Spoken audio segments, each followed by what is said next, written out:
Estoy en comunicación con mi amigo el almirante Carlos Tubino, ex congresista de la República del Perú. Carlos, muchas gracias por acceder a esta entrevista, muy amable como siempre.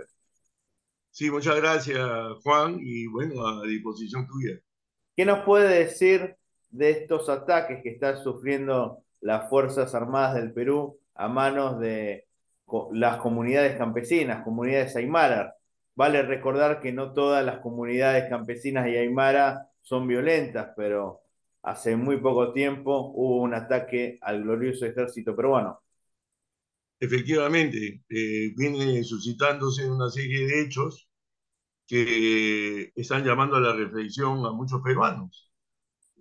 Justamente este último domingo, que es habitual en todas las provincias del país, el izamiento del pabellón nacional en una localidad llamada Desaguadero, que es una ciudad relativamente grande dentro de Puno, fronterizo con Bolivia. Salió un grupo grande de gente a oponerse que se dice el pabellón nacional. Al final el ejército peruano, que tiene órdenes de no actuar contra la población, entabló ahí una conversación con estas personas y terminó retirándose sin izar el pabellón nacional. Eso ha sido criticado por diferentes medios del país y ha indignado a muchísimos peruanos de que por primera vez en 201 años de vida republicana, en una provincia del país, la población se opone al izamiento del pabellón nacional. Se podría decir que las Fuerzas Armadas tienen miedo de actuar como corresponde ante la ley por temor a las persecuciones que luego hay, como los que combatieron contra el terrorismo y los que recuperaron la residencia del embajador de Japón. Se puede decir que muchos miembros de las Fuerzas Armadas lamentablemente se sienten atados de pies y manos para actuar.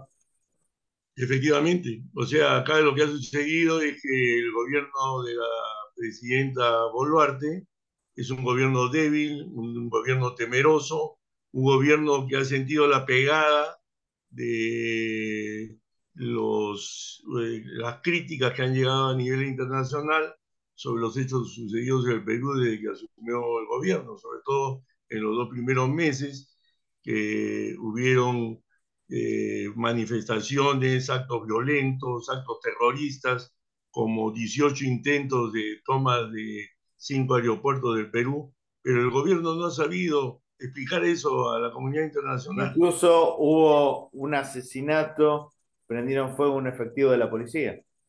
Efectivamente, y últimamente ha habido 6 muertos en el ejército, Así es. porque la población lo fue acosando hasta que logró que entraran de una forma riesgosa a un río para cruzarlo, porque estaban acosados y apedreados, y terminaron muriendo 6 efectivos del ejército abogados. Podría decir que es necesario la vuelta al servicio militar obligatorio para generar compromiso con la patria y el deber ser. Bueno, en teoría sí, pero en la práctica no hay cómo hacerlo, porque hoy día los cuarteles en el Perú no tienen la habitabilidad necesaria para un esfuerzo de esa categoría. Por otro lado, hay costos implícitos en esto, como es uniforme, botas, etcétera, que los presupuestos que tiene las Fuerzas Armadas en este momento no permitirían poder hacer eso.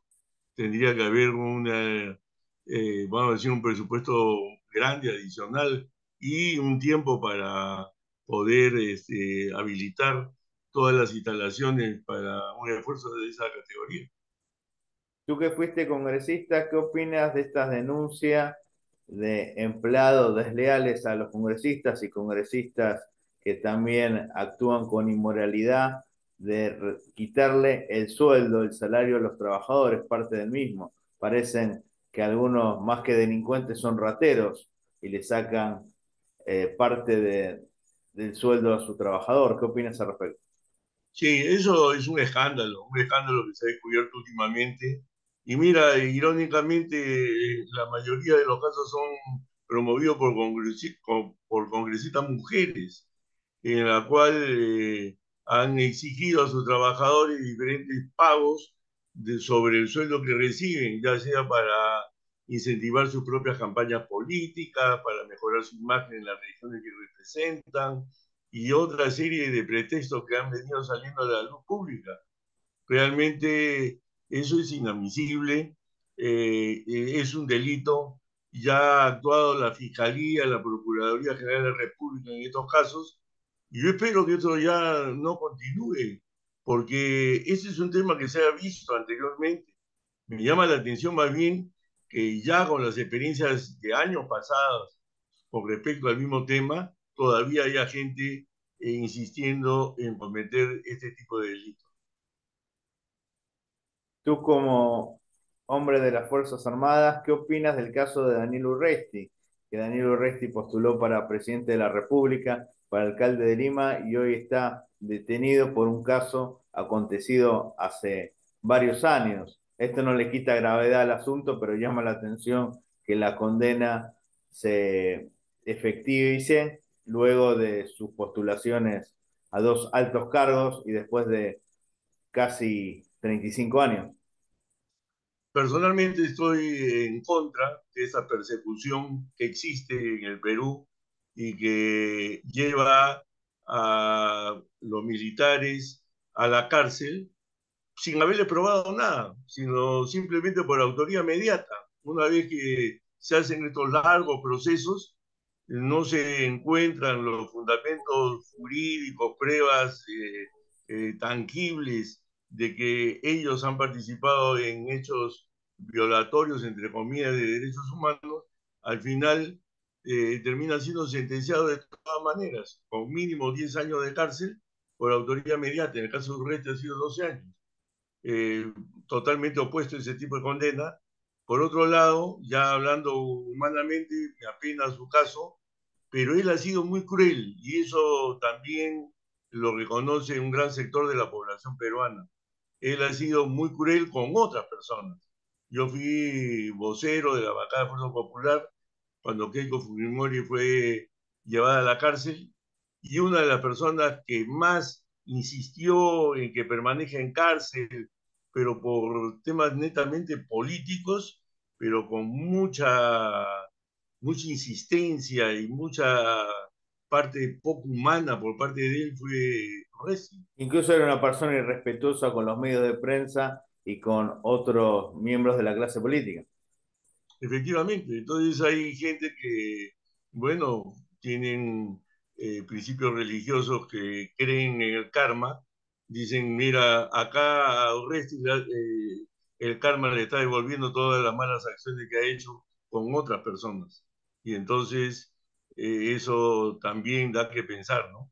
Pero concretamente decir que la persecución a militares en el Perú continúa, eso no es totalmente, mira, de lo más inhumano también, porque han pasado tantos años. Incluso quieren perseguir a una persona muy mayor, una persona que está discapacitada, un héroe de la patria como Pietri.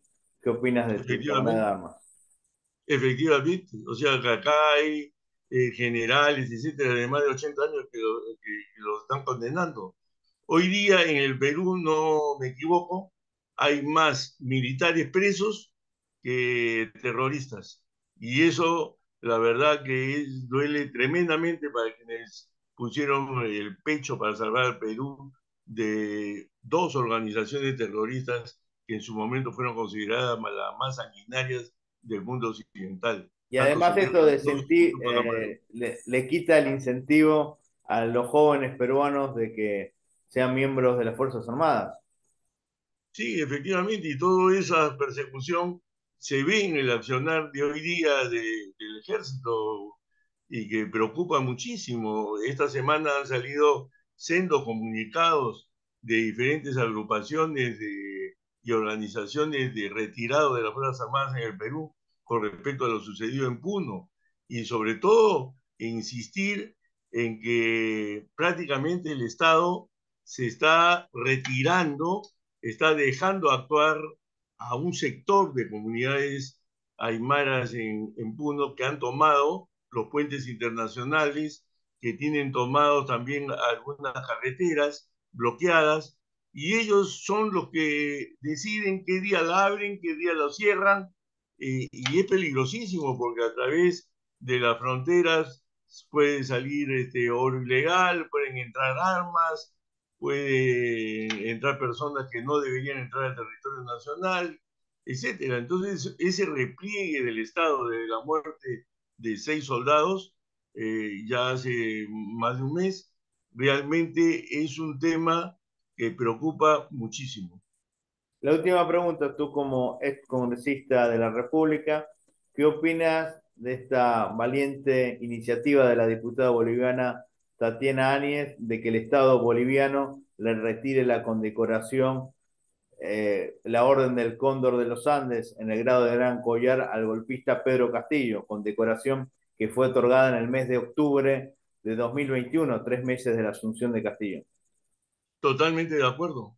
Yo creo que en este caso ha quedado claro para los peruanos y cada día salen más investigaciones, más pruebas al respecto de que Castillo no solamente fue un gobierno desastroso para el Perú en su conducción política, sino fue una persona que desde que entró al gobierno se dedicó a hacer actos de corrupción, y eso es lo que hoy la ciudadanía que todavía no creía lo ve ya en forma más concreta.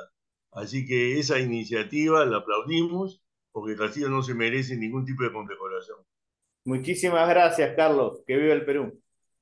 Muchas gracias y un saludo especial para ti y para el pueblo argentino, que siempre lo llevo en el corazón, ya que fui agregado naval en Buenos Aires 2 años. Para más información del Perú y de nuestra región, por favor, suscríbanse a mi canal de YouTube.